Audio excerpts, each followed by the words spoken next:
On a quiet morning in the capital city of Paluma, in an alley hidden from the gaze of passers-by, a group of people suffered abuse. An elderly man with fair skin and white hair, whip in hand, mercilessly beat those of lower status. They were the half-human Ihans, beings with mixed human and demon heritage, who, in appearance, were not very different, distinguished only by small horns or a few unique marks. Even so, they were considered the lowest class in society, with almost no rights like full humans. Most were forced to do heavy labor and received no dignified treatment. After an exhausting day of work, a young merchant named Banaza appeared, who had a calm demeanor and a kind way of speaking. After checking their goods, he generously rewarded the porters with a little extra money to buy food. This gesture of kindness soon spread among those present, who commented that Banaza was too kind to the half-demons. Even those who had received help hesitated to accept it, but a young woman named Ken, who wore a vest, encouraged them to seize the opportunity,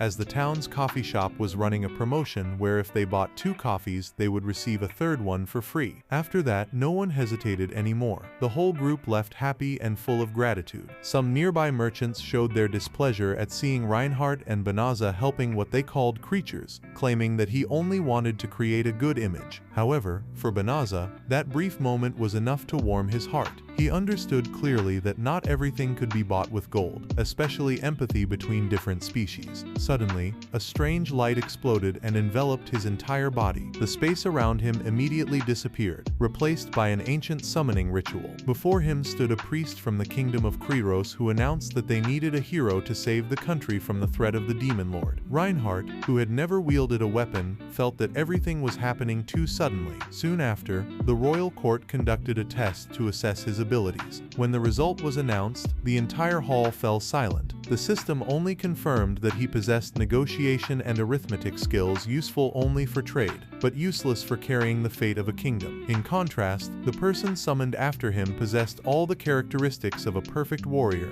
and was given the title of Hero of the Capital. Banaza, on the other hand, was dubbed the Hero of the Balcony, a mocking title with no authority or responsibility. His desire to return to his former world was denied, as the summoning gate had been permanently closed. As a consolation, the royal family granted him a small piece of land in the Delbia forest, a deserted region far from the center. The only condition was that he reveal nothing about the failure of the summoning. The next morning, he quietly left the capital. The coachman was a man of few words, but during the long journey he revealed important information. He said that half-humans were no longer considered servants, although prejudice had not completely disappeared. Before saying goodbye, Banaza received a bag sent by the royal family, along with a warning that the area showed signs of dark forces. As soon as he arrived at the designated territory, he opened the bag and found food, money, and some basic supplies. However, in a matter of moments, creatures from all over began to approach. At that moment, the system activated on its own, and revealed that the bag was enchanted to attract hostile beings, a sophisticated trap.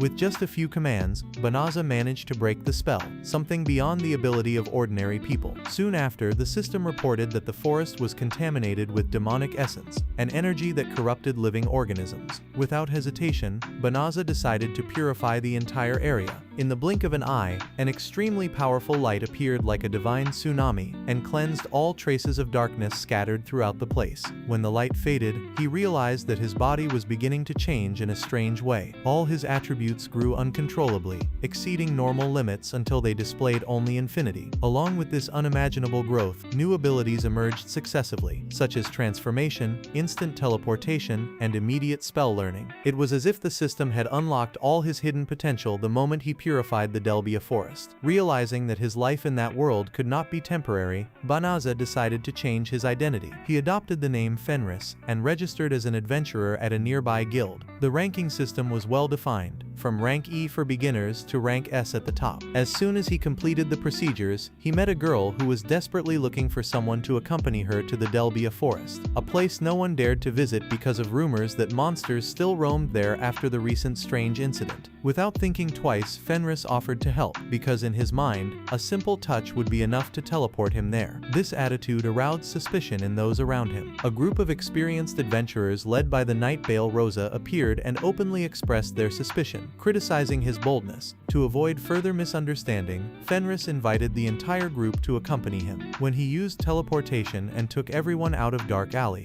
in an instant, astonishment took hold of everyone. The atmosphere of distrust turned to admiration. Some apologized, and others bowed in gratitude. However, just when everything seemed to calm down, something unusual happened to the girl who was with them. The system appeared once again and displayed a serious warning that revealing information about the purification spell could have serious consequences if it reached the ears of the enemy. Soon after, Bale Rosa asked the girl to show her true form. What seemed like just a test became reality when, in front of everyone, the girl transformed into a huge wolf with a dark aura who introduced herself as Fen, one of the 4 generals of the Demon Lord. Fen released a smoke with a dark essence that caused all the adventurers to faint. Only Fenris remained conscious and quickly teleported the others back to the safety of the city. He, however, decided to stay and face the creature roaring in the vast forest alone. Not knowing how many types of magic he possessed, he decided to test them all against the wolf immediately. When the fight began, Fen didn't wait for anything and advanced at terrifying speed. Faced with that overwhelming force, Fenris cast a high jump spell to avoid the direct impact, almost losing his balance, but managed to steady himself. Immediately afterwards, he cast an earthquake spell, raising the ground and creating a barrier similar to a miniature fortress. To counter-attack,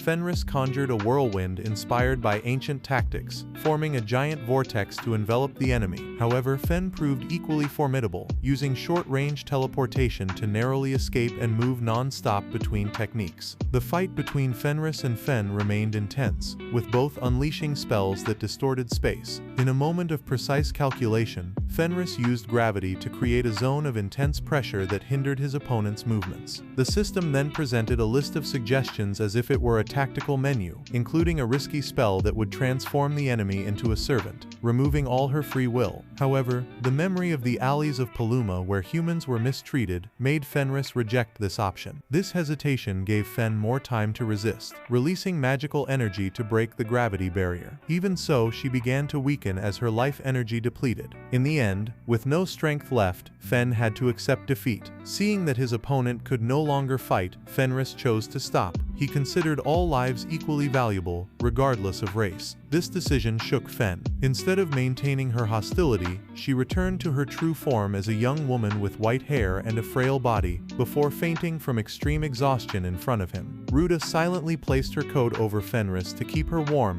then lit a fire and began to review all the skills she possessed. When it was almost nightfall, Fenris awoke and realized she was being cared for. She was wearing new clothes and her eyes were filled with emotion. Without saying a word, she knelt before Ruta and declared absolute loyalty, promising never to hurt anyone again. Although Ruta tried to refuse, Fenris remained firm, even crying when she felt she was not being accepted. To avoid further problems, Ruta ended up allowing her to remain by his side, imposing only the condition that she keep her promise of peace. As the night wore on, they sat together around the campfire. Ruta told her about his past, explaining that he had been just a merchant dragged into that world. Realizing that he was hiding nothing, Fenris smiled. For the Fanged Wolf tribe, loyalty was something sacred that could not be rejected. Regardless of the master's form, devotion was maintained until the end. A month later, in the capital of Crudios, the atmosphere inside the royal palace became tense. The army that accompanied the hero of the capital in his campaign against the Demon Lord had been completely defeated. When questioned, the self-proclaimed hero did not hesitate to blame the soldiers, claiming that they were incompetent, and that he had therefore had to carry the entire burden alone. The king showed hesitation, and asked the captain to verify the facts. The truth shocked the entire court. In the first battle, the hero of the capital had been the first to flee, abandoning the soldiers to fight in desperation. Furthermore, even after many days of training, he had shown no progress, his attributes had not changed, and he had not learned a single new spell. He could not even deal with low-level creatures. Meanwhile, Ruta and Fenris were building a simple life in a small town near the border.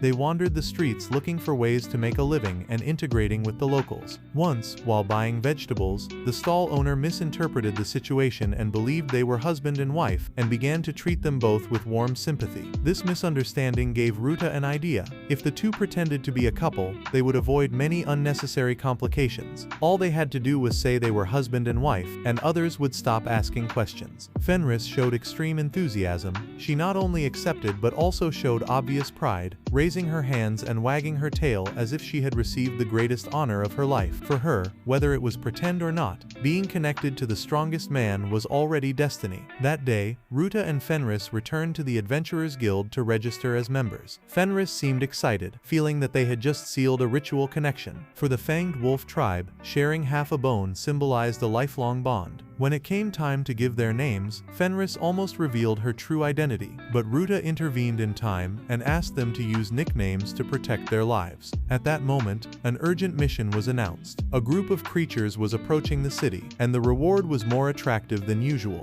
Despite Ruta's hesitation, Fenris dragged him onto the battlefield. They soon encountered a group of warriors they had met before, surrounded by demonic bears. The red-haired warrior named Bali Rosa was seriously injured. At the decisive moment, lightning struck and scattered the enemies, followed by a decisive blow from Fenris that threw the creatures away. After helping, Ruta introduced Fenris as her companion, but she showed discontent at not being recognized as his wife. When a bear attacked again, her gaze alone was enough to make it retreat. Fenris then proposed to tame the creature, putting a collar on it and naming it Seaby. Ruta used her transformation ability to give the animal the form of a rabbit, making it easier to transport. Impressed by their power, Bali Rosa begged Ruta to guide her group in combat. The group consisted of Bali Rosa, Bevel, Banished, and Baser. They said that after the army's defeat, the hero of the capital had refused to fight without a strong enough escort. The king then forced the soldiers to train intensely, just to face creatures like the ones they had seen. Fenris realized the danger in the proximity of the four warriors to his supposed husband and demanded that Ruta confirm their relationship as a couple. Despite his initial intention to refuse the training, Ruta ended up accepting, convinced by the gentle way Fenris persuaded him. The problem was that he had never taught anyone before, as everything he knew came from the system. Even so, when he gave his consent, the warriors were eager to learn. The group also asked to stay in the house where they were staying, and even without knowing who the real owner was, Fenris agreed. Meanwhile, in the Demon Lord's territory, news of Fenris's defeat and the forest being purified by an unknown person spread quickly. The Demon Lord was enraged and ordered Ruta's capture at any cost. Fenris's new life seemed peaceful, but in reality, it was marked by unexpected situations. As soon as the sun rose, before even opening her eyes, Ruta was startled to feel someone lying next to him. Fenris rested her head casually on his arm, looking satisfied as if it were something natural. Ruta did not hesitate to remind her that they were only pretending to be husband and wife, and that therefore sharing a room was part of the disguise. For her, it was just another step in her plan. Ruta, however, was extremely embarrassed, unable to cope with such closeness. To avoid the embarrassment, he tried to leave for the hallway, but Fenris quickly blocked his way,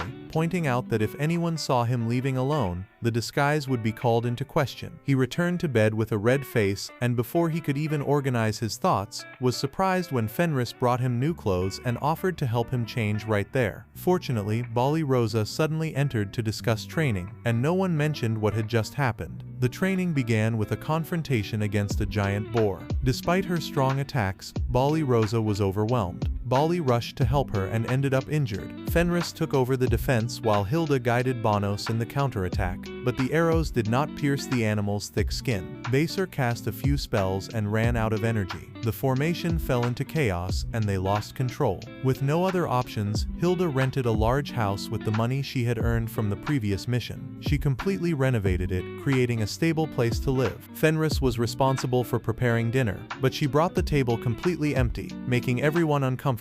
She then had to work with Bali Rosa to grill each portion. The meal ended up taking place in a cheerful atmosphere, with varied dishes and many compliments on the knight's culinary skills. Fenris was uncomfortable, but when she discovered that the salad had been prepared by Ruta, her expression changed and she ate in silence, showing satisfaction. That night they went to the guild to finalize the mission. While they waited, Fenris asked to leave. Alone, Ruta received an invitation from the royal family, asking him to support the capital's hero's army in the campaign against the Demon Lord. His reputation from previous battles had already caught the attention of the court. Ruta, however, did not want to get involved in political conflicts and refused. On the way back, he found Fenris returning in a disheveled state. She had just participated in a cooking class, trying to improve her skills, but because her power was beyond the limits, she broke several utensils and even used magic without realizing it to speed speed up the preparation, turning everything into an inedible mixture. Meanwhile, news that an adventurer had dared to refuse the royal family's invitation reached the ears of the capital's hero, who reacted with displeasure and arrogance, even publicly challenging him to appear before him and bow. Ryota, however, simply ignored him. Back at their new home, Fenris's 4 apprentices continued their training. However, while the physical tasks were far from complete,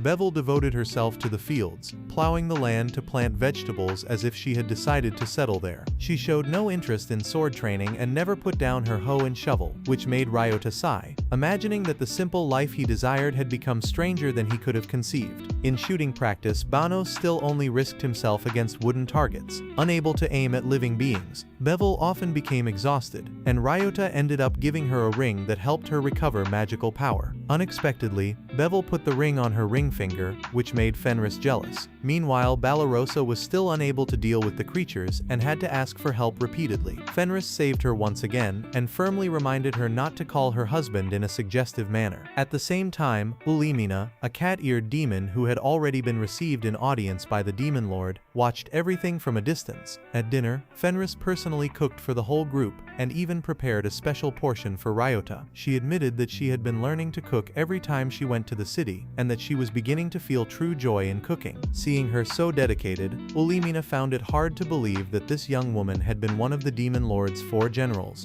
Driven by curiosity, she entered the house under the pretext of patrolling. Fenris promptly informed the visitor that she and Ryota were newlyweds and lived there. During tea, Ulimina cast attentive glances at the two, realizing that Ryota did not react to demonic energy and that his strength was impossible to measure. She became even more suspicious. To gather more information, Ulimina brought up the subject of the forest of Diobia, which had been strangely quiet. Ryota calmly replied that he had purified the place, information that shocked the visitor, since the forest served as a base for Fenris's brother, which meant that he had probably not survived. Fenris confirmed that she had already expected this outcome, and that as a warrior she accepted the loss because for her, affection and loyalty were more valuable than blood ties. The 4 members of the training group who were listening hidden outside then clearly understood that Fenris was the wolf who had almost defeated them in the past. Ulimina began to calculate possibilities and planned to use the opportunity of a practice duel to eliminate the two. Fenris, however, intercepted the plan in time and did not hesitate to provoke her opponent for getting too close to her husband. The duel took place immediately. Ulimina adopted a top-down attack strategy, but Ryuta only had to snap his fingers to neutralize all her magic. The containment attack that followed left her with no chance, forcing her to surrender. The next morning, the group sat down to discuss Fenris's true identity. Although hiding this was against the law, no one had the courage to report her, as they had all been saved by that couple. At that moment, dragons appeared outside, led by Ulimina herself, who had returned with a spirit of vengeance. Ryuta showed no fear in the face of such high-level creatures. After observing for a moment, he summoned celestial lightning bolts that neutralized most of the dragon pack. The survivors retreated hastily, abandoning even their leader. Balirosa then casually suggested that she would throw a hoe as if it were a weapon, and Ryuta in response, reinforced the tool with a sequence of enhancement spells, transforming it into a massive projectile that knocked down another dragon. From then on, the group began to joke around, calling Balirosa a dragon-slaying heroine. The others lamented that there were no more dragons available for them to earn a title as well. Meanwhile, the demon lord watched everything from afar. Witnessing such extraordinary power, he decided to take action himself. After the surveillance incident, Ryuta erected a barrier around the house to warn them if any demons approached.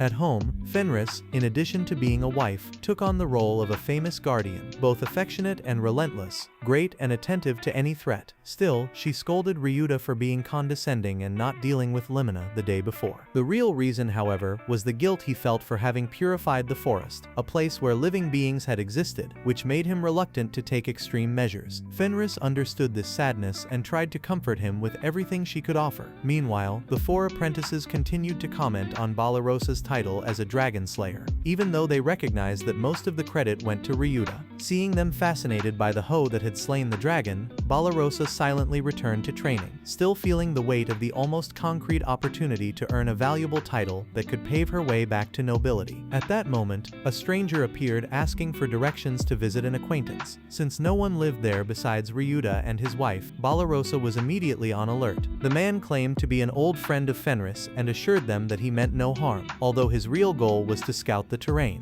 Before leaving, he introduced himself as Goza and asked them to pass on a message. Shortly after he left, the warning barrier sounded. It revealed that the visitor was the demon lord himself, whose real name was Gazaro. The next morning, Gazaro returned and knocked on the door as a guest. Upon entering, he brought Barbarossa with him, leaving her almost paralyzed with fear. The demon lord got straight to the point and invited Ryuta to join his side. The proposal was not accepted, as Ryuta maintained a neutral position and did not wish to be dragged into the conflict between the two races. Gazaro then revealed profound aspects of the history between humans and demons since the time of the first demon lord, who was originally a human, forced to become king, and who had started the war because of disputes involving servitude. In the present, he said he had no ambition to rule, wanting only to prevent humans from accumulating more power to oppress demons. The tea had not even cooled when the proposal was rejected. Gazaro left, but kept Ryuta and Barbarossa in mind, and although she showed nothing on her face, inside she remained apprehensive. The next day she went downstairs and was surprised to see the demon lord having breakfast with the couple. Frightened, she made up an excuse that she needed to rest and left in a hurry. Gazaro showed some admiration for her temperament and intercepted her to talk in private. With each new attempt, Barbarossa found a way to escape.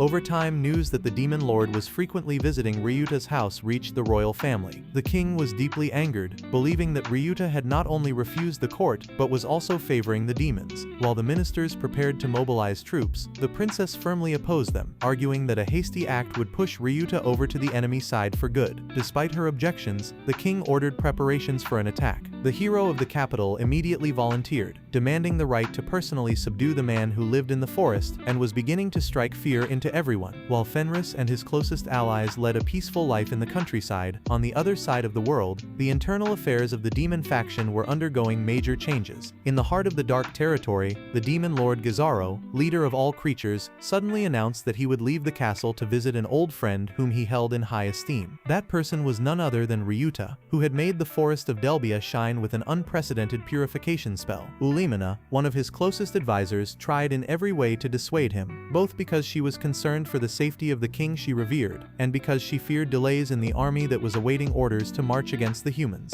During the last week, thousands of soldiers remained on standby, but Gazaro remained calm, sipping coffee and calculating his visit to the one whom many considered a criminal for destroying an entire forest with invisible power. Far from the conflict, Ryuta reflected on the idea of taking some magical products he had created to market, hoping to earn extra money to support his simple life and that of his companions. Fem, the young woman with a wolf-like appearance, showed concern. She feared that out of consideration for her feelings, Ryuta had declined the royal family's invitation to join the campaign to neutralize the demon lord. In Fem's view, if he had sought glory instead of hiding, he might already have a resounding reputation, abundant wealth, and comfort instead of dealing with small jobs as he did now. Ryuta, however, remained firm in his stance. What he wanted was not status, nor power, nor public applause. He just wanted to live peacefully in this other world, without getting involved in new power struggles or wars. This intention was still being considered when rapid knocks on the door broke the silence. Upon leaving, he was surprised to see an entire army in shining armor. At the head was the hero of the capital, once hailed as a savior, now ready to accuse Ryuta of colluding with the demon lord,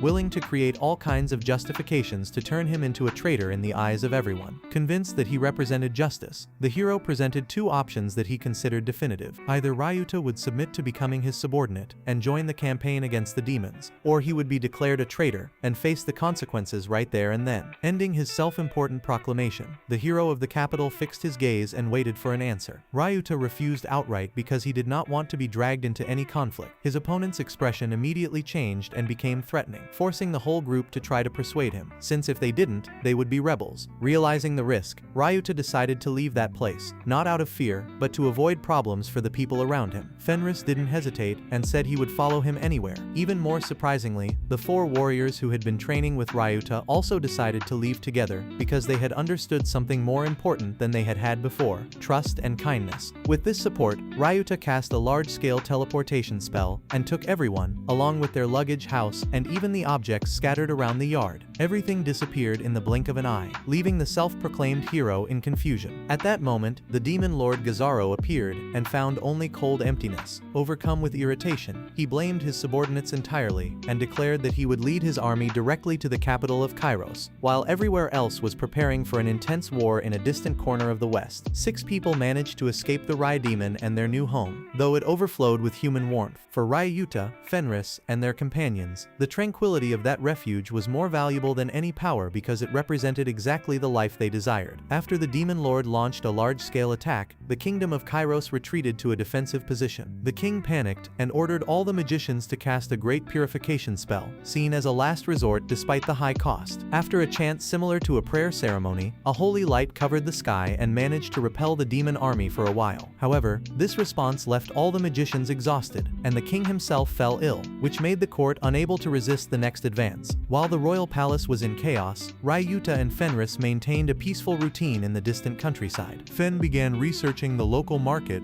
and planned to sell defensive equipment. Brasa tried his hand at the vegetable business, while Billier returned to training horses. The remaining 2 people still had no defenses, and for the time being helped with the housework. Ryuta remained generous and willing to offer shelter and stable work as long as everyone lived honestly. Meanwhile, in the capital, the princess took power in place of the king. She immediately removed the hero from the capital due to his negligence in the campaign. From a symbol of hope, he became a fallen shadow, stumbling along with only his maid loyally by his side. In contrast to the tension of the outside world, Ryuta and Fenris led a simple life in their small house. Although they called each other husband and wife, the two maintained a respectful distance. One night, in the silence of their home, Ryuta silently thanked the young white-furred wolf for staying by his side from the beginning and helping him find peace in a strange world. Before he could finish his reflection, Fenris was already asleep, her lips curved in a half-smile as if she were living a sweet dream. The next morning, the sky dawned unusually clear. His friends suggested that Ryuta and Fenris go out to relax and leave the housework to them. The wolf was visibly happy and pulled her husband along to stroll through the city, eating and buying a few items. When Ryuta asked her what she wanted to buy, Fenris just smiled and calmly examined each stall. After some time choosing, the two stopped in front of a gem stall. A sparkling stone caught their attention. Without hesitation, Ryuta bought the jewel for his wife, thanking her for always staying by his side. That night, Fenris admired the adornment tirelessly, her eyes shining with indescribable joy.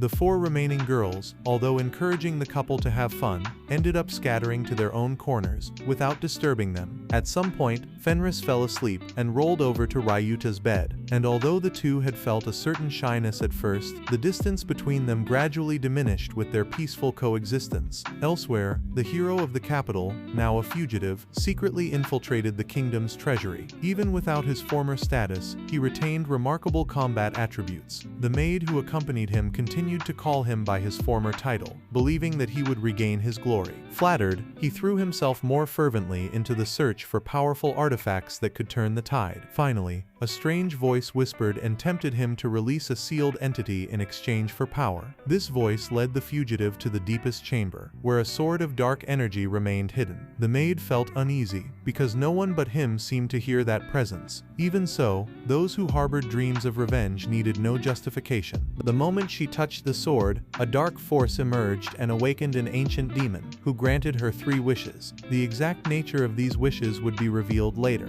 With the king absent, authority temporarily fell to Princess Yurda. Faced with this chaotic situation, she decided to summon an ancient prophet. For a kingdom of advanced magic, relying on divination revealed the degree of impasse they faced. Soon after, a strange type of magic ring attached itself to the necks of all the castle's residents. Iris understood the cause immediately, and ordered an inspection of the treasury. The prophet confirmed that the unsealed demon had been released. Those rings were signs that the wearers would be substitutes whenever the demon granted a wish. Only then did Iris reveal an ancient secret. The ancestors had made a pact with the demon to neutralize the demon lord, in exchange for the sacrifice of half the continent's population. As the price was too high, later generations chose to seal that entity away. Now the man who was once the hero of the capital, and who became an exile, will break the seal, bringing calamity back. All that remained for the kingdom was the time to survive until the third wish was fulfilled. The prophet began his work immediately,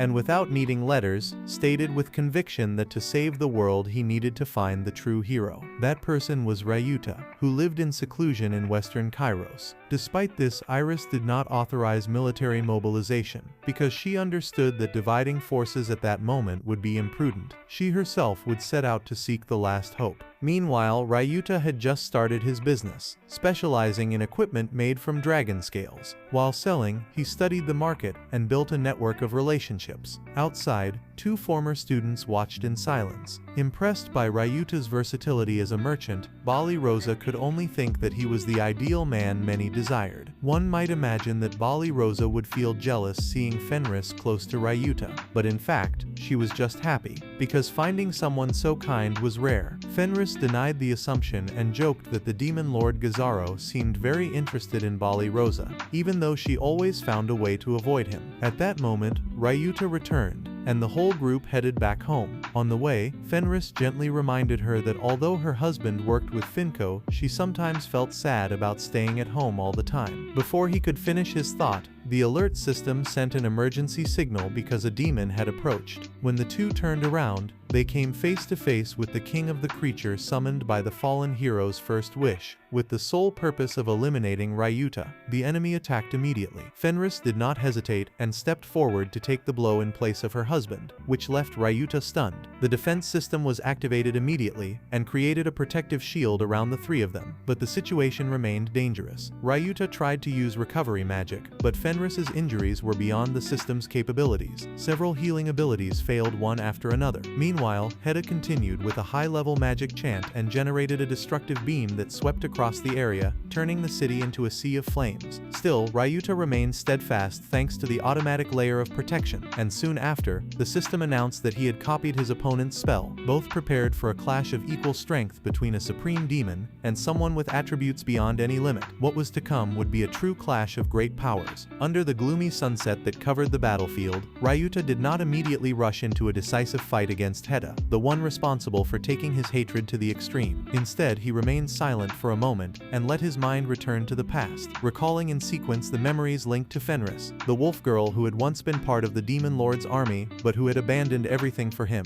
In that strange world, the two supported each other through lonely days. Fenris was the first to reach out and pull him from the deep pit of isolation, and whether consciously or not, Ryuta also led her to changes from which there was no return. Overcome with boiling rage, Ryuta activated a time reversal spell and healed all of Fenris's wounds. She awoke with her body intact and her eyes flashing as she stared at the man who had not hesitated to cross boundaries to protect her. Ahead, Ryuta was suffocating Heda, the demon who had once served as a tool for others, with pure power that required no ritual or verbal incantation. Each blow he struck was a mixture of will and emotion and had enough force to break through all the barriers of darkness that his opponent prided himself on. When Heda staggered, Fenris ran and hugged Ryuta from behind. This gesture was not only a request for him to stop, but also a support that prevented him from crossing the line where he could lose himself. Ryuta, still pulsing with anger, remained motionless in the face of the true feelings of his companion at his side. He backed away and left Heda lying on the ground, panting. His eyes were filled with fear mixed with regret.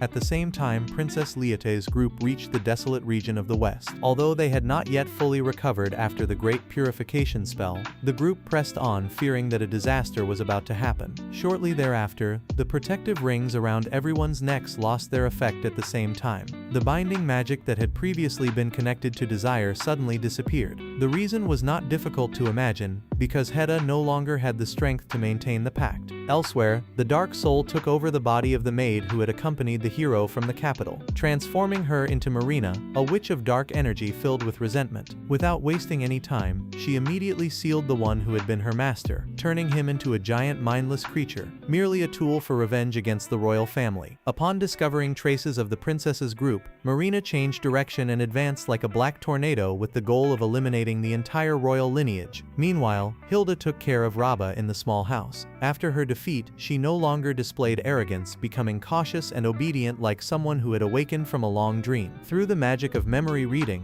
Ryota clearly saw everything Raba had suffered, forced to grant wishes under the selfish orders of the capital's hero, and used only as an instrument to serve power. Faced with this, Emily surprisingly suggested that Raba be kept with them. The reason was simple: freeing her would be risky, imprisoning her would be a waste, so keeping her close for monitoring would be more reasonable. Although Ryota remained concerned, even mentioning the experience of almost losing his life, he finally agreed. When Emily made a decision, he could only believe that hearts could change as long as they were guided correctly. Thus Raba, the demon who had once spread disaster, became the full-time ruler of the house in the west, where Ryota and Emily chose to live a quiet life away from the whirlwind of power and war. Raba was surprised to discover that Ryota, the man who had just confronted her, possessed attributes far beyond normal standards, something that was no longer human but almost divine. Impressed by this power, she decided to be absolutely loyal to him. However, a suspicion arose in Raba's heart when she recalled the complex look her new master had given her. This fear made her wonder if she was serving someone who liked to put himself at risk. After the battle, Ryota thought about restoring the devastated city using the time reversal spell. However, Raba immediately opposed this. She pointed out that controlling time always carried unpredictable risks, especially on such a large scale. This spell could save individuals, but reversing an entire region could create chain reactions. After hearing this, Ryota asked curiously why she had the ability to use this type of magic. Raba pointed to the infinity symbol on her status plate and explained that this attribute allowed Ryota to copy any skill he came into contact with, learn unlimited spells, and even understand powers beyond time. That afternoon, Ryota's house officially gained a new member, Raba. The three girls who had been his students became even more concerned. Before, there had been a demon lord dining with them, and now a demoness was returning to serve as a housekeeper. That night, Ryota couldn't stop thinking about what Raba had said. He suddenly realized that with his current abilities, returning to the old world was entirely within his reach. Femme, sensing her husband's state of mind, asked him directly if he would ever leave. She would not stop him, but she asked him softly to take her with him if he returned to his homeland. Hearing this, Ryota was moved, hugged his wife, and said he had no intention of leaving.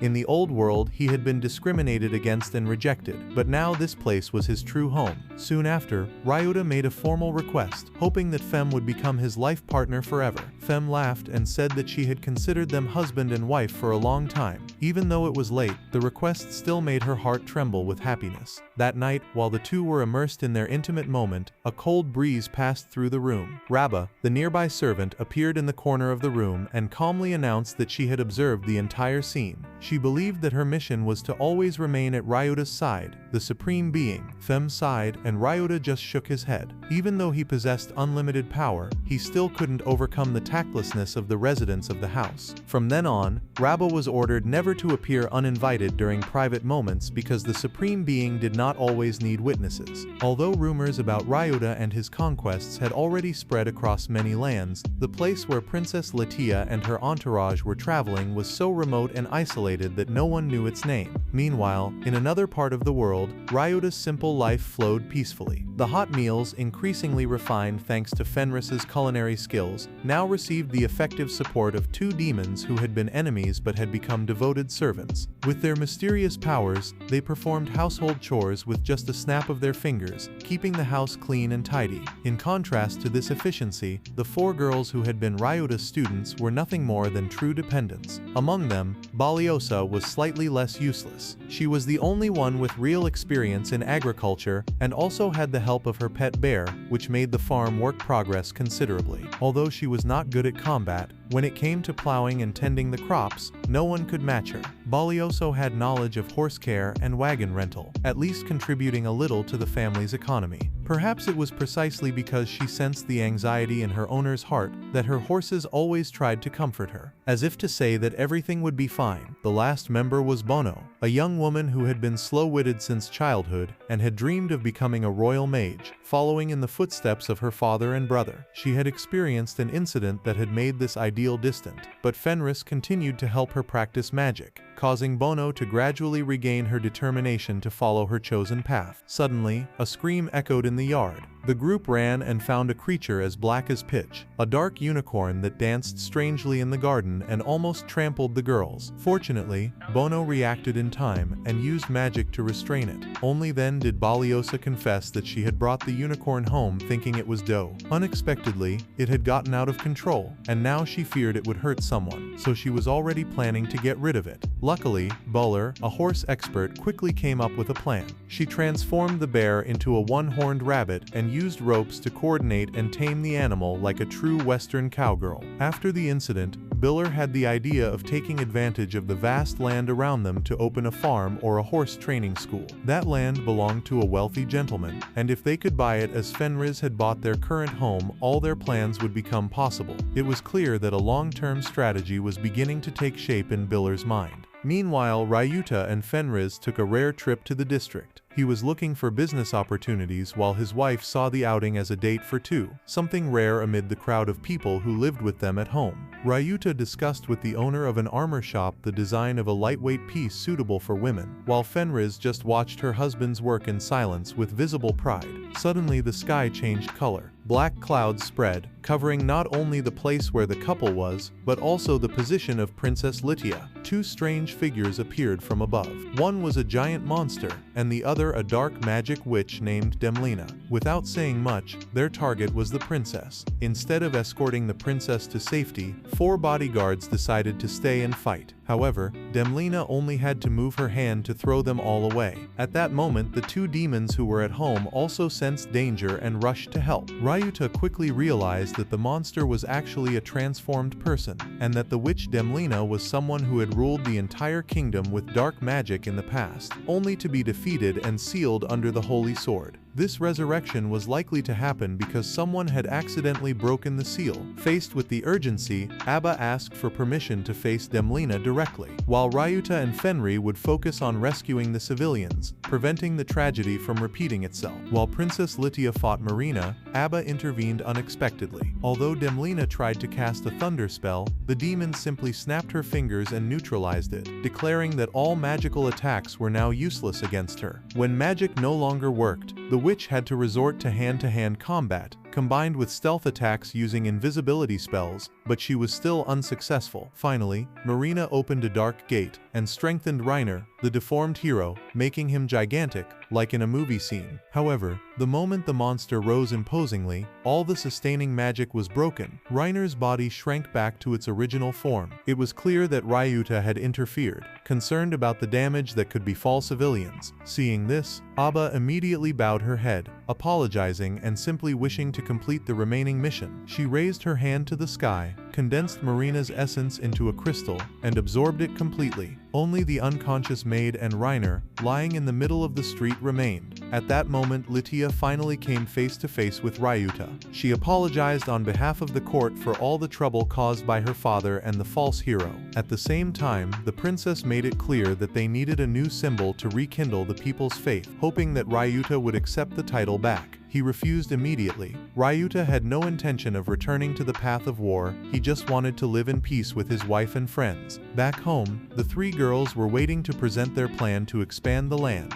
Biller needed more space to train animals. Blot wanted to grow vegetables to sell at the market, and Rosa intended to devote herself to practical agriculture. Although Ryuta was willing to spend money on the purchase, they wanted to negotiate on their own to prove their ability. He had to give in by putting the property in his name, but dividing the profits so that each would keep their share. As soon as the deal was done, the land was handed over, which made everyone excited, except for Blot, who didn't like the use of magic in agriculture, believing that only manual cultivation could be called genuine work. Bono, the girl who had remained silent until then, plucked up her courage and said she would like to learn more about land recovery magic, as she was about to become a teacher at a magic academy in another city. Faced with such a reasonable analysis, Blot gave part of the land to Bono to try out. At dusk, the atmosphere in the house was lively with plans for the future. Even with everyone busy, Rosa seemed pensive. At the same time, Ryuta revealed his desire to open his own store. He shared the idea with Fenris, and as he spoke, he surprised her by giving her a wedding ring. Although they had been husband and wife for a long time, only now did they have the opportunity to exchange rings, which made Fenris overflow with happiness. While the two enjoyed their simple life, Reiner, who was no longer a hero, was imprisoned alongside the maid who had once been controlled. This outcome showed that in that world, even someone who had reached the pinnacle could be pushed into the abyss by a single wrong decision. Bali Rosa, meanwhile, was overcome by a strange dream. She wore a dazzling and magnificent dress, appearing in the middle of a large decorated hall, surrounded by the festive sounds of creatures. A noble figure emerged from the shadows. The demon lord Go approached and offered blessings for the upcoming wedding. The entire hall vibrated in celebration, calling her queen, while Go boldly declared that he would conquer the entire world to offer to his beloved. All those thunderous sounds disappeared as Bali Rosa awoke frightened in the silent night, sweat dripping from her forehead. A strange feeling of anxiety left her sleepless, leading to a prolonged state of exhaustion that soon caught the attention of the other residents of the house. Fenris noticed Bali Rosa's downcast face and questioned her. After hesitating, she admitted that she had been having nightmares lately, almost always related to the demon lord Go. Fenris, a member of the Presa Wolves tribe, explained that in the legends of his people, dreams often reflected hidden desires in the subconscious. Upon hearing this, the group turned their eyes to the girl who had declared her hatred for the demon lord with all her might. No further words were needed for everyone to understand that Bali Rosa's heart had been touched. Although she tried to deny it, her emotions could no longer be hidden. Meanwhile, at Fenris's control center, the defense system for the entire region issued an alert when it detected the entry of a powerful magical source into the protected area. However, as there were no signs of destructive behavior, Hilda decided to just monitor it. In the capital, Princess Effa was informed that Fenris had sent rare coins as a donation, a type that was almost extinct in the kingdom. After investigating, she discovered that Fenris had been banished, a man summoned from another world and then exiled by her father, the king, forced to live in isolation for a long time. Upon recognizing the past injustice, the princess could not contain her remorse for turning her back on someone who had goodwill toward the kingdom. Meanwhile, the hero of the capital, after fleeing with his maid, remained hidden in a remote region. Searching through a magic bag taken by chance from prison, he found a mysterious item,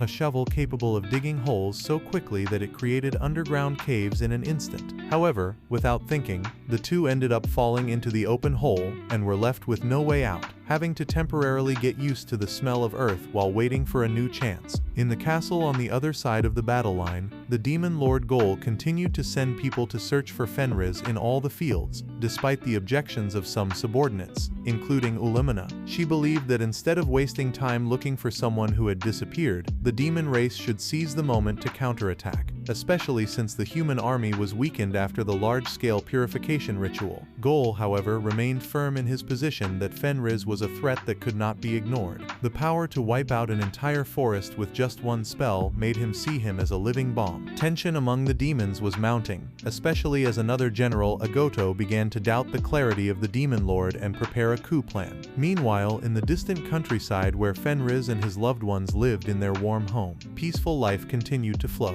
One day, the couple was walking through town when they happened to meet a woman who used to run a convenience store but was now closing her doors due to a lack of supplies. Although the war had not yet reached that place, its silent effects were already being felt. That afternoon, Bali Rosa invited everyone to a meal. She said she had just been promoted as an adventurer and wanted to express her gratitude. But before they could start eating, the two demon servants rushed in to warn that a powerful source of energy was approaching. The entire group was on alert, but Fenris and Abba soon recognized that the visitor was the demon lord Gol himself. Although they breathed a sigh of relief when they realized he had no ill intentions, Bali Rosa was paralyzed. The meal had barely begun when the mysterious figure who had introduced himself revealed his identity. He was an intelligence officer of the demon lord Gawain who was looking for Fenris. However, the person he really wanted to meet was Bali Rosa. This surprised everyone, as she had been the one who single-handedly stopped the entire demon army. The mood of the dinner quickly changed to a serious conversation. Gawain revealed that in the past he used to disguise himself to explore human cuisine,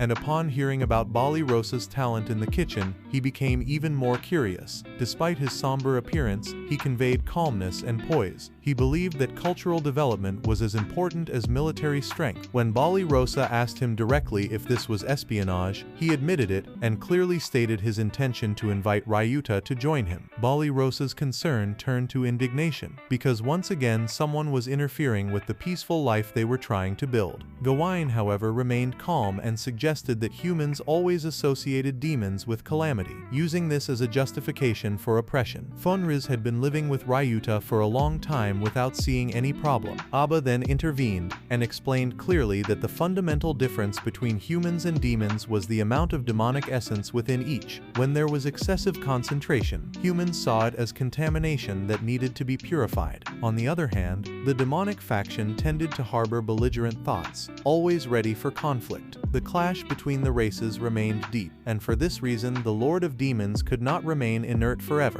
Even though he realized that his presence had made the atmosphere tense, Gawain asked permission to leave. On the way home, Rosa remained thoughtful and said little, only realizing that the fear she had felt towards Gawain had disappeared. Ryuta was also lost in thought. He had imagined that this world would be more peaceful than his former home, but he discovered that the conflicts there were even more intense. Looking at his wife sitting next to him, he instinctively moved closer, and the scene of affection was repeated once again. Elsewhere, the couple who had escaped from prison were trying to climb a cliff. The maid climbed first, but the luggage in her hands was too heavy and caused her to stagger. Rainer tried to help, but his hands slipped and they both slid back down. A new day began in Ryuta's warm home with his wife. Breakfast consisted of hamburgers that were actually just ham because there was no bread. Even so, the aroma and intense flavor pleased everyone. Fenris's cooking skills had improved greatly and earned endless praise. Everyone recognized the merit of the cooking teacher who had previously guided her. Fenris took the opportunity to mention that she had returned there to thank him and show her gratitude. Although everyone had the impression that she was looking for an excuse to show off her wedding ring, the master, who understood the intention behind the visit, enthusiastically guided her through a few more dishes suitable for family meals and even suggested a menu for children. The moment children were mentioned, the entire table fell silent for a moment and the air thickened with thoughts of family plans. Just as the mood began to lighten, there was a knock at the door. When it opened, everyone was surprised to see that the visitor was Princess Kilo, who had caused many problems in the past. She appeared with a large entourage of guards and a solemn expression that was difficult to describe. Ryuta was bothered by the sight because he no longer wanted any connection with the title of hero.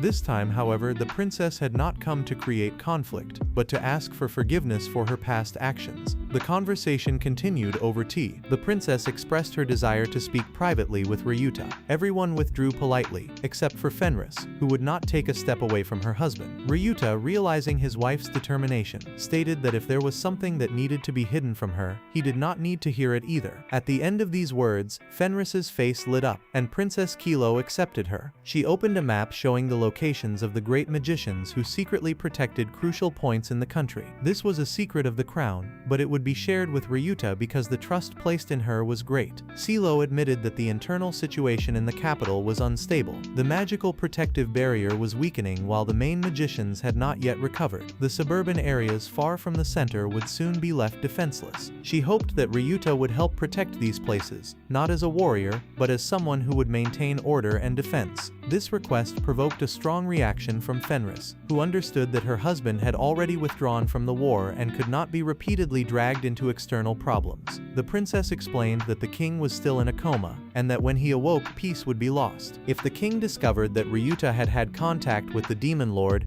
Go would use this as a pretext to accuse him of treason. Taking advantage of the period when power was temporarily in his hands, Sello intended to turn the tables. The plan was to expose the king's mistakes, force him to abdicate, and only then officially accept the throne. What Sello really needed was not Ryuta's presence on the front lines. The request was for him to remain neutral, without allying himself with forces against the kingdom, and for his presence in the provinces to help stabilize the situation and prevent the war from spreading. Ryuta seemed to understand the real intention. He felt it on the condition that Fairies no longer opposed it. Although reluctant at first, his wife realized that her husband did not wish to participate in the war and only wanted to avoid human losses. Therefore she agreed. In another region, in the middle of the woods, two fugitives were on the run. Sela, a faithful servant who remained at the side of the former hero Reiner, was hungry, tired, and aware that she was only creating more problems. Still, when she received some cookies from him, her face lit up. Once again, his silent care moved her to the point of confessing her feelings, since the day she was rescued from prison and couldn't leave his shadow. As they talked, a magical force appeared. A thread as thin as mist fell from the sky and tied the two together in an instant. It was a loyal subordinate of Ujagard executing the plan to overthrow the demon lord Gol. Back at Ryuta's house, the night brought a sense of tranquility. At the edge of the bed, Fairies approached her husband and spoke sweetly. Ryuta still seemed unsettled by the morning's proposals. He didn't want to be pulled into the whirlwind of war, but he also couldn't ignore the suffering of the innocent. He had already said that he dreamed of a world where humans and demons could live in harmony, so that if he ever had a child with his wife, that child would not have to grow up in fear. Upon hearing this, Fairies said little, only squeezing her husband's hand tighter. In the dim light, her answer was simple. Wherever he went, she would follow. Some villages began to evacuate because of demon attacks. A little girl who was gathering seeds would have been in danger if Fairies and Ryuta hadn't shown up in time. They erected a barrier to block the monsters without fighting back, which led Fairies to grumble that her husband was too kind. Ryuta remained neutral and did not accept rewards, so as not to appear to be taking sides with humans. In fact, ever since he heard the princess's story, he had been moved. Fairies, on the other hand, was suspicious for no reason and thought her husband wanted to marry the princess. The demons were enraged because Fairies was helping ordinary people. Ryuta advised retreat. They ignored him and let a one-eyed giant advance. The giant despised the race of predatory wolves and even mocked Fungazim's fall. Fairies was enraged and decided to teach him a lesson. Ryuta just asked her not to go too far. Fairies moved with agility, switched positions with her opponent, and made him fall on his own blow. She then cast a spell that immobilized the giant's limbs and ended the fight cleanly. When her companions prepared to attack,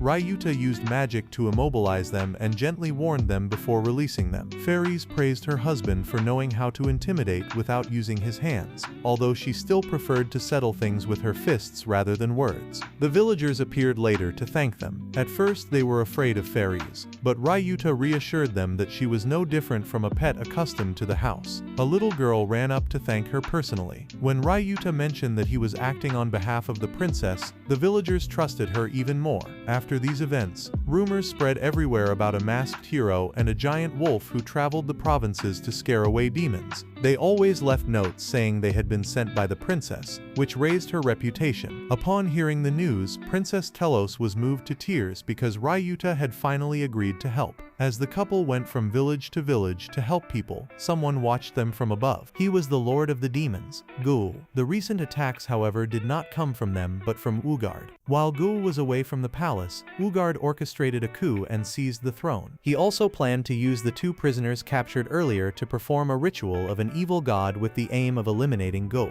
Upon learning this, the true lord of demons rushed back and prepared for the decisive battle that would restore his power. Going back a few days in time, on a breezy afternoon, the demon lords Go and Ulamina suddenly appeared at the door of Ryuta and Fenris's house, looking exhausted but determined. Their goal was to ask for temporary shelter for a short period. At first, Fenris thought Go was joking, but seeing the seriousness in his eyes, he had no choice but to ask him sternly about the situation. Go began to recount the recent events in the demon world, starting with Ugard, a high-ranking general declaring a coup and seizing the throne. The entire previous power structure and the three elite generals had been pushed into a passive position. Ulamina angrily questioned why her three peers had not immediately arrested the traitor, but they all remained silent and said they would be witnesses to the decisive battle for power between Go and Ugard. One of them believed that this decisive battle would be an opportunity for Go to regain his balance and consolidate his position. Another side argued that the passionate King Ultroa now only cared about visiting the human world, abandoning the entire army in the midst of war. And there were even those who, half-jokingly, suggested letting Ugard try the throne first to get used to the position. Forced into an inevitable situation, Go still refused to fight, stating that he no longer had any interest in empty power struggles. Despite this, Ugard raised his voice, accusing Go of having lost his courage,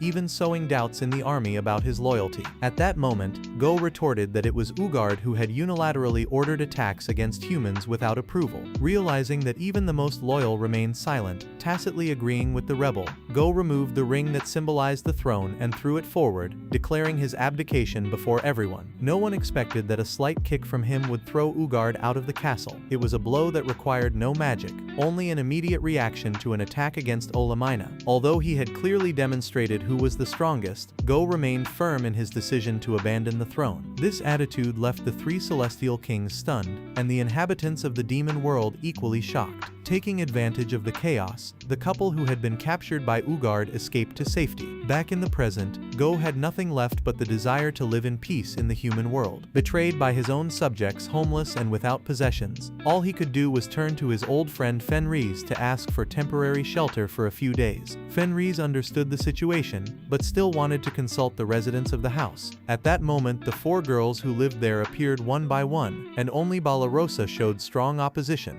Go then confessed that after his abdication, all the intelligence forces under Olamina had also left, leaving him alone. He distributed the little money he had saved among them as a final gesture of gratitude. Olamina was moved by Go's generosity, but also exasperated by his habit of spending without calculation. Fenris finally stated that giving up the throne did not mean losing character or ideals. He was no longer the Lord of Demons, but he was still someone who had dreamed of building peace between the 2 worlds, and even as a temporary guest he continued to want to contribute to that goal. After debate, with the exception of Balarosa, who remained opposed, the others accepted his stay. Go's presence marked a new turning point for Fenris's house, which had never been ordinary. Since he had come to live there, Fenris seemed happy to have another powerful ally. Although he had been the Lord of Demons, now he was just Go, whom Fen affectionately called. Still, integration was not easy. Blah firmly refused to let him touch the crops, and Baliri did not trust him with the horses, as all demonic creatures trembled at the sight of him. Unsuccessful in rural work,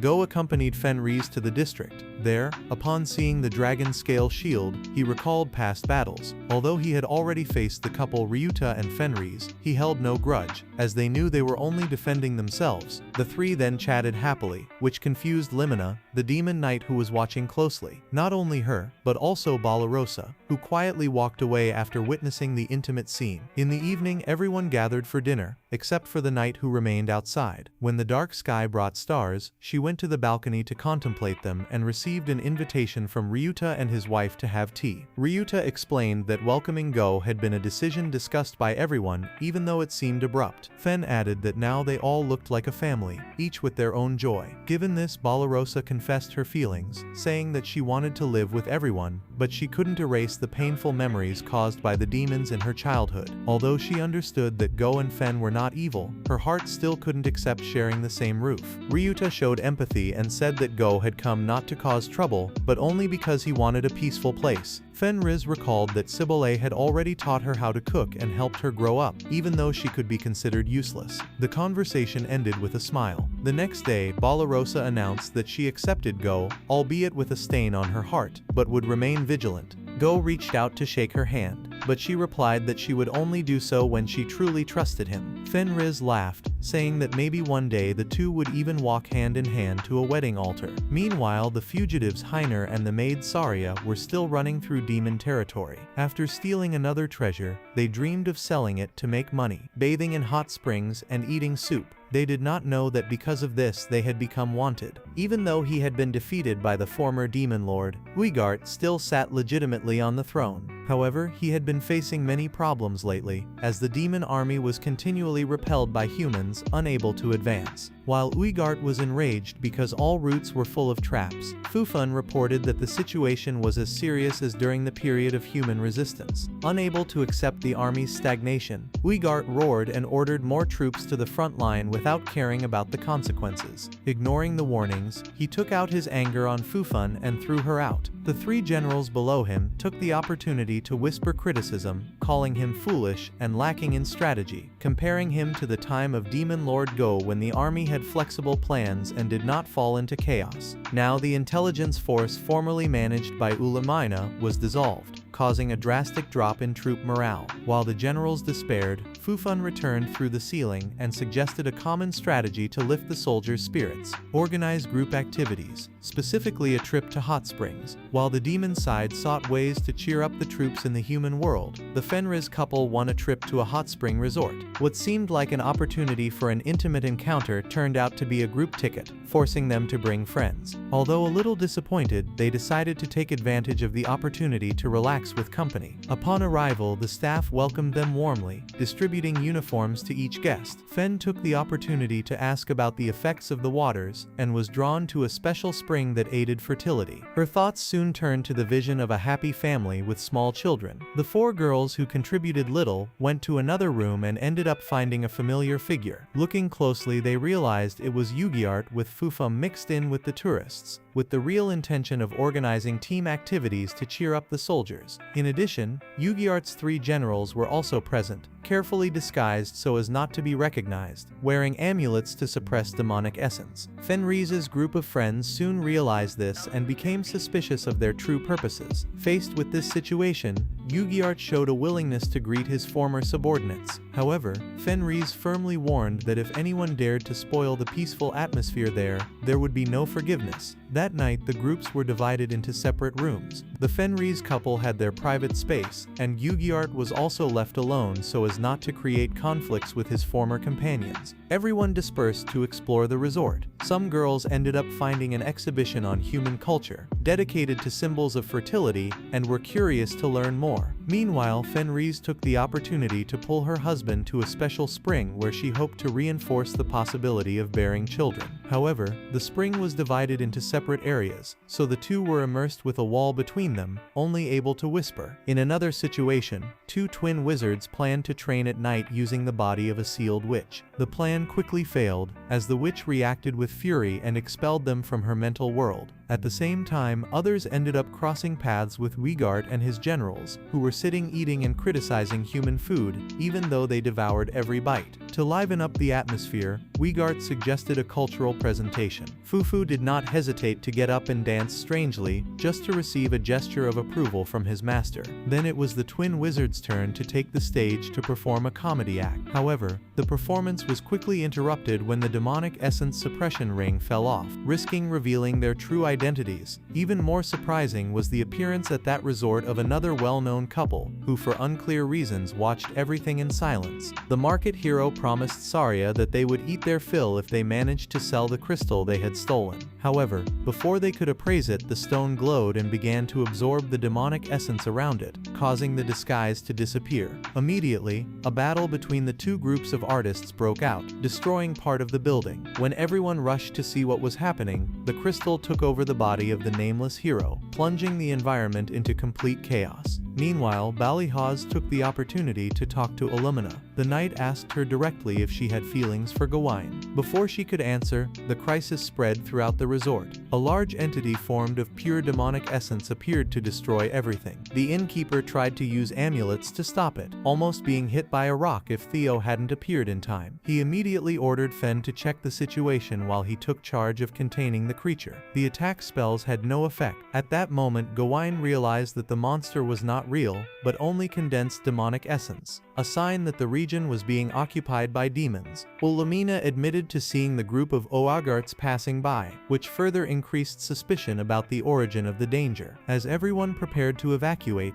Ballyhose firmly opposed it. She believed that as a guest she could not continue to run away, much less let Ryuta bear everything alone. Despite her limited abilities, she still wanted to help. Given this, everyone left together. Illumina muttered unpleasant words, but deep down she began to waver, and in the end she was also dragged along with Gawain. Upon arriving in Fen, she was ready to face anyone who dared to ruin her vacation. Upon seeing Gawain, the demons greeted him as if they were reuniting with a relative, and Oagart immediately stepped forward for the confrontation, determined to settle the score with the former demon lord. As soon as the chaotic battles ended, the peaceful scene seemed to return to the resort. But from afar, Boza and the girls who were in the wire house noticed something wrong. They ran to warn the owner of the house, revealing that something unusual was happening on the roof of the main building. There, the confrontation between 2 generations of demon lords, Gawain and Oagart, had begun intensely. Oagart opened combat with a powerful spell that shook the entire region. However, Gawain remained steadfast and determined not to lose. Oagart took flight, summoning a gigantic creature charged with demonic essence and directing it against Illumina. Even though she was the target, the deputy general did not retreat, as the spell was nullified by Gawain with the same ease as crushing a piece of fruit. Meanwhile, Boza sought out Fenris to express his suspicion that Gawain might be involved in a dark plan, leading the demons to the resort to cause confusion.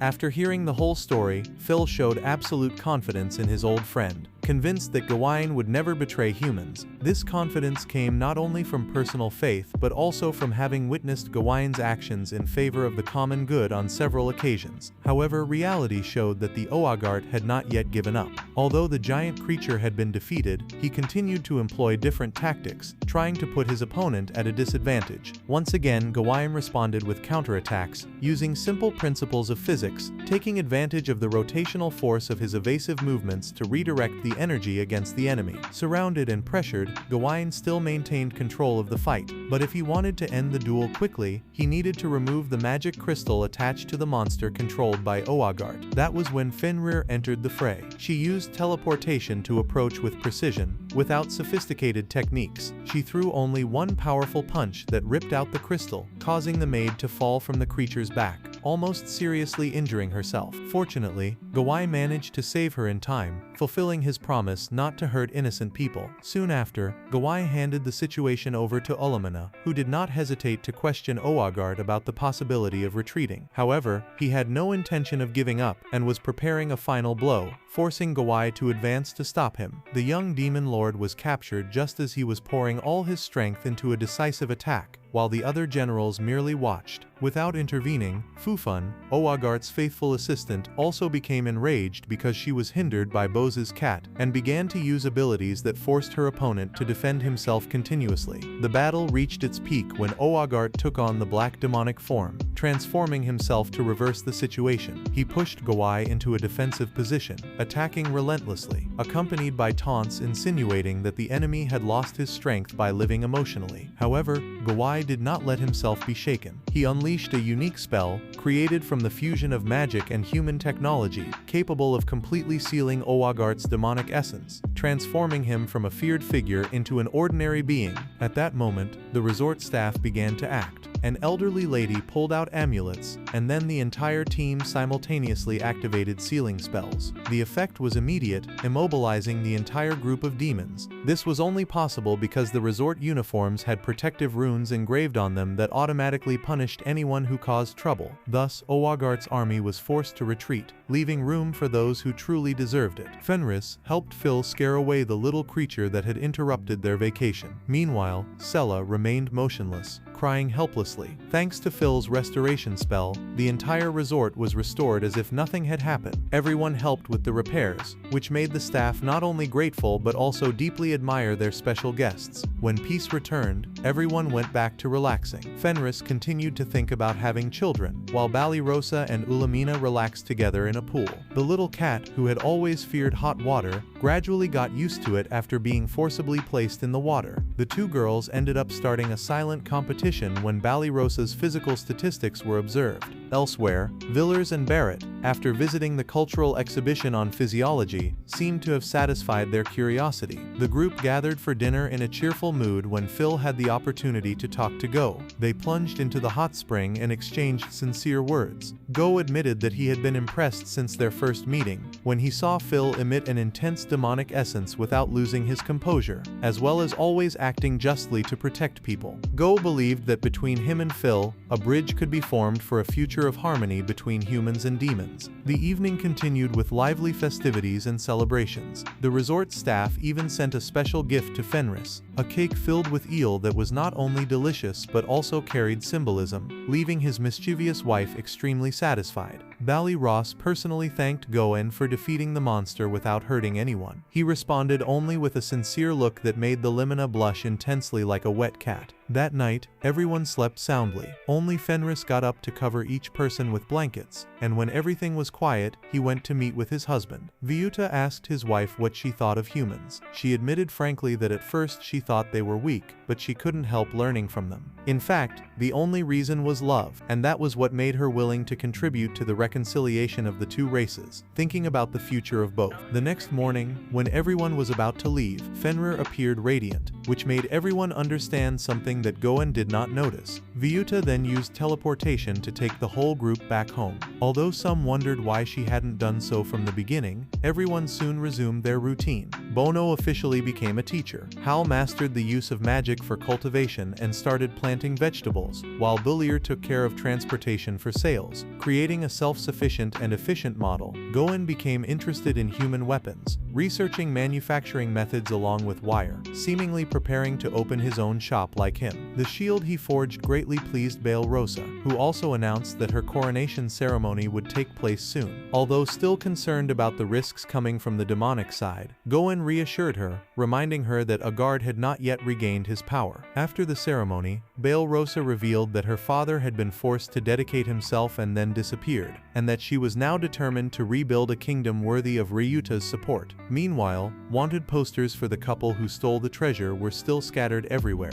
The hero of the market still dreamed of restoring a nation, and Saria continued to stand by his side, digging tunnels to hide. Thus, life in the other world continued between achievements accomplished and dreams yet to be fulfilled. And so we end the first part of this story. Leave a like if you enjoyed it, and subscribe for more videos.